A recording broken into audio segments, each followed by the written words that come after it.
Di balik papan tulis dan lembar tugas, ada sosok yang tak pernah lelah menjaga masa depan bangsa. Ia bukanlah prajurit bersenjata, tapi ia adalah pejuang.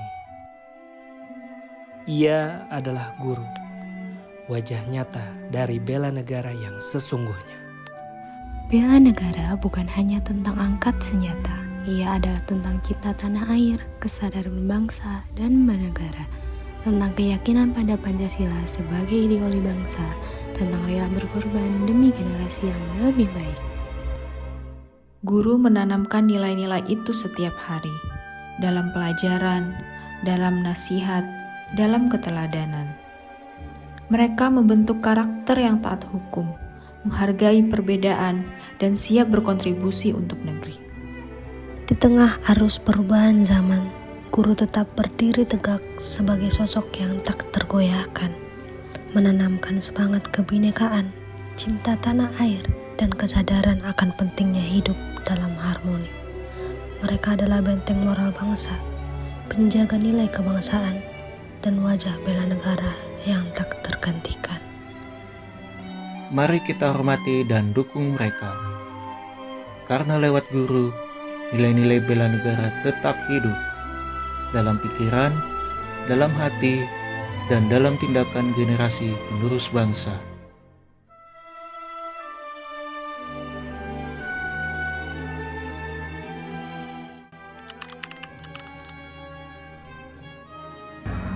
Sebetulnya kalau historinya panjang ya, jadi tujuan itu, alasan itu biasanya berubah-ubah.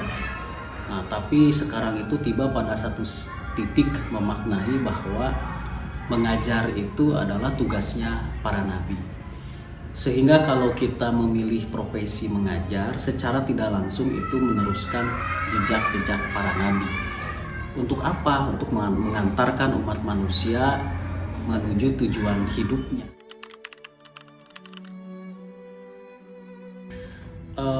Pertama, bela negara itu harus benar-benar dipahami oleh anak apa manfaat bagi mereka. Biasanya kegagalan dalam pembelajaran itu karena siswa tidak mengetahui untuk apa mereka belajar. Nah, untuk usia SD itu perlu penjelasan bela negara itu diturunkan kepada informasi-informasi yang sederhana, yang konkret dan menyenangkan, serta dalam aktivitas-aktivitas yang akrab dengan dunia anak-anak. Di sekolah kami itu ada satu misi, yaitu anak-anak itu diperkenalkan dengan keberagaman. Jadi anak-anak sejak dini sudah akrab bahwa kita ini hidup dalam bangsa yang beragam, bukan bangsa yang seragam.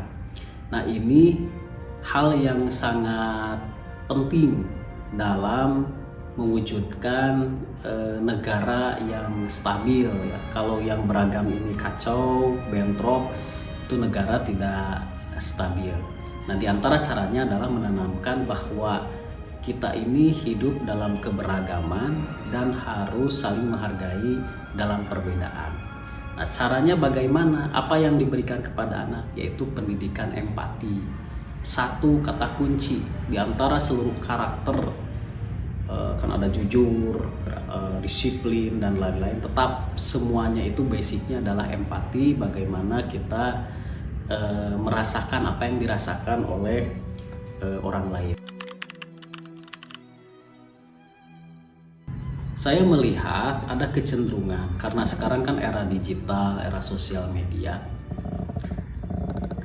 kita itu rentan tergelincir lebih bangga terhadap apa yang dibawa orang asing ke negeri kita gitu.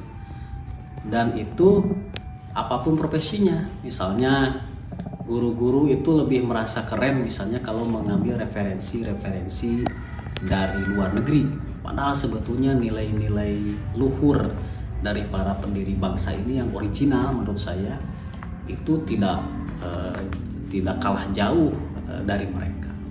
Nah, harapannya sebelum kita melirik apa yang menjadi keunggulan negeri yang lain, bangsa yang lain, basicnya adalah kita harus benar-benar memahami, mengenali diri kita sendiri sebetulnya. Barang siapa yang mengenali diri sendiri, maka dia akan mengenali Tuhannya sebetulnya. Jadi siapa sih sebetulnya Indonesia itu?